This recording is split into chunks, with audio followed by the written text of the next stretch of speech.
Hey there guys, welcome back to another video. In today's video, we're gonna unbox and set up this Insignia Fire TV. This one is the F series, and this one is a QLED. Probably the cheapest QLED I've seen. So I got this for $379 plus tax. So let's go ahead and get into it.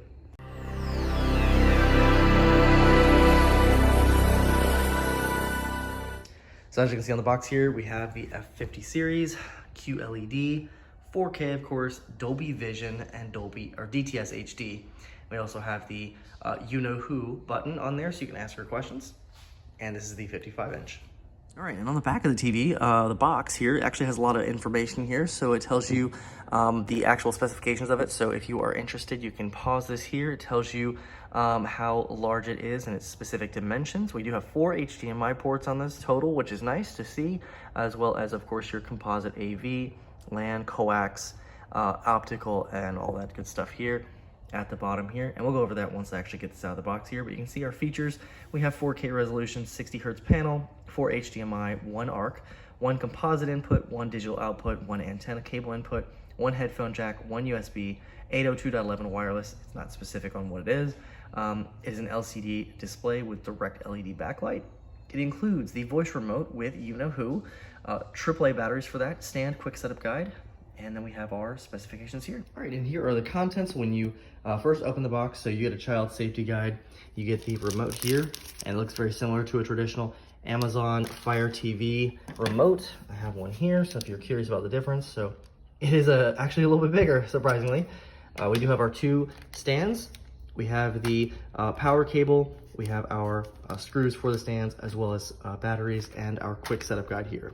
So this applies to the 50, 55, and 65-inch TVs. Right, here is our power cable input. We do have VESA mounting holes here on the back. We do have some bottom-facing ports here. So we have your Ethernet, we have your RCA, so we have the yellow, white, and red coax, and then 1 HDMI. And then we have the rest of them facing the opposite side. So you do have a audio out, so you can put headphones on this, which is nice. You do have the optical out, and we have a USB, as well as 3 HDMIs, one of which is an ARC port. All right, our stands are using a Phillips head screw, and the longer portion of the stand feet actually go out toward the front. So that's just to give you an idea of how that's gonna look. And in addition to that, I just wanna mention there is a button on the bottom of the TV, so it looks like it may just be a power key though. All right, so we got it plugged in.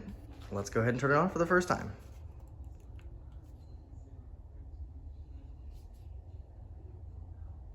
Now, this being a QLED TV, it should be super bright, which I can tell you it already is. And I'm pretty sure it's gonna be very impressive for the price, because usually QLEDs are very expensive. And I did miss some of the tape at the bottom there, but I'll get that taken off in just a second here. Just wanna show you the boot process here. So you got the Fire TV animation, Fire TV edition. All right, it's asking for the language, so we'll go ahead and hit English. All right, it is, by clicking continue or restore use, you agree to Amazon's conditions of use. So we are going to do continue. So it's for home use or store use. We're gonna do continue for home use. It's gonna scan for Wi-Fi. We'll go ahead and connect to that real quick, and I'll be right back. All right, as soon as I connected to Wi-Fi, it offered to update, so it's now downloading that in the background.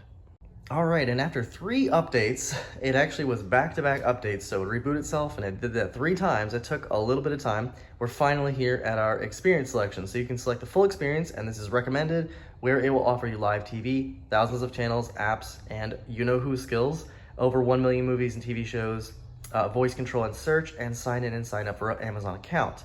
If you choose basic, that will allow you to use live TV and 5 streaming apps. So only 5. So you have Netflix, HBO Now, Sling, Prime Video, and Hulu. So if you have those services, that's fine. But if you wanted any of the other ones, you'll have to use full. So you have the choice at least, but limited choice. All right, so now we're gonna go ahead and sign into our Amazon account.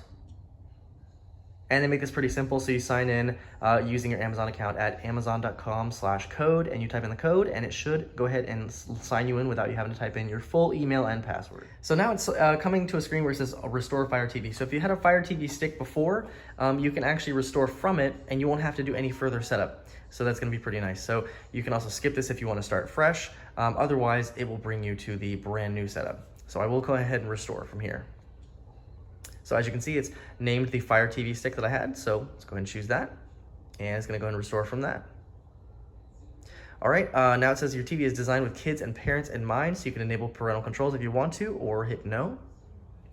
And then movies and TV shows at no extra cost. So of course, if you have Amazon Prime, you can use that for free with your Prime subscription.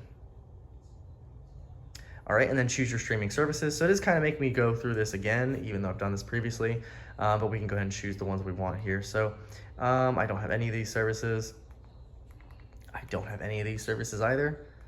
Don't really care about sports or any of these. So once you're done, you hit the play button to continue. All right, you've not chosen any apps. Yeah, continue. All right, and it says introducing all new Fire TV experience, all new main menu, personalize your Fire TV with profiles, so you can have multiple profiles, up to 6, with personalized recommendations, watch lists, viewing history, etc., and decide what you want to find using the Discover tools that they have available. And as you can see in the bottom right corner, it's installing apps right now as we speak in the background, which is nice. All right, scan for TV channels. So I don't have an antenna on here, but we'll do that later on. So we'll just hit no for right now. All right, and there we are. Here we are at the home screen. So as you can see, it is still installing apps in the background, but we can go ahead and take a look at our menu here. So as you can see, we have home, find, and live up at the top. We have Netflix installed, Prime Video, IMDb TV, YouTube, a couple things that I've already installed. You can go the way to the right. We have our full app list, as well as our settings menu here. And if you go down to that, you can see our inputs, notifications, account, profile settings, network, etc. So you've got a lot of different options here. And it's still in downloading apps in the background, which is nice. The Google TV didn't do that in the background. It kind of installed it after you got done, doing your setup, which I like it better when it does things in the background like this. If we want to take a look at something here, we'll go down and see what else we have here. So we have on now, we have Winter Olympics, we have recommended for me, top free games, Prime Video channels. We do have some live TV channels as well. So say we want to watch the news, we can click on that. Let's see how long that takes to load here. Hopefully it doesn't require an app. Some content is displayed by Verizon Media, which may collect data on your behalf. So it's taking a minute to actually get clear here. Let's see. All right, there we go. So actually pretty crystal clear picture. One thing that definitely is nice here is it's a very bright display. All right, let's go back and we'll try ABC News. See how long that takes. Very quick. So of course it does take a minute to actually get it to clear up here based on your internet. There it is, perfectly clear. We can listen to our volume here.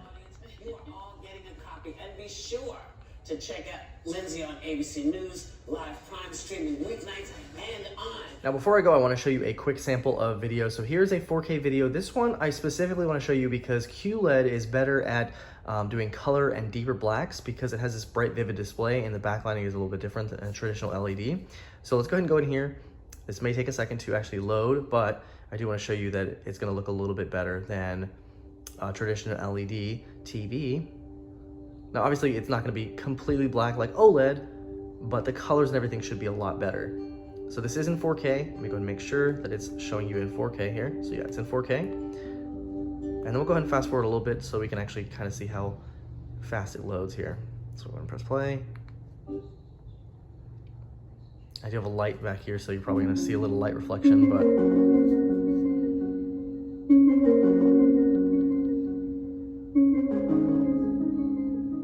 it may not translate here, but I can tell you right now, it definitely looks really, really nice. Very bright display. Colors are very vivid, and the blacks are pretty good for an LED display. So QLED definitely does make a difference. Alrighty guys, so there you have it. Just a quick unboxing and setup of this Insignia F50 55-inch QLED display. So this TV is very inexpensive for what you're getting. So you are getting a 4K TV that is QLED with 4 HDMI ports. Lots of different options here. So far, first impressions, very bright display. Looks absolutely great. Sound seems to be pretty good, and the OS seems to be pretty fluid as well. So definitely worth it. Now I got it for $379. It is on sale for $399 right now. So even at that price, I think it's still worth it because it's hard to find a QLED for that cheap, especially for a 55-inch panel. So if you're interested in this, I definitely think it's worth it so far. Anyway guys, I'll make a video later on after I've had it for a little bit and give you my final thoughts on it. But first impressions, really good. And as you can see, very bright display, colors look pretty good as well. So anyway, guys, hope you enjoyed the video. If you have any questions or comments, feel free to leave them down below, and I'll see you guys in the next one.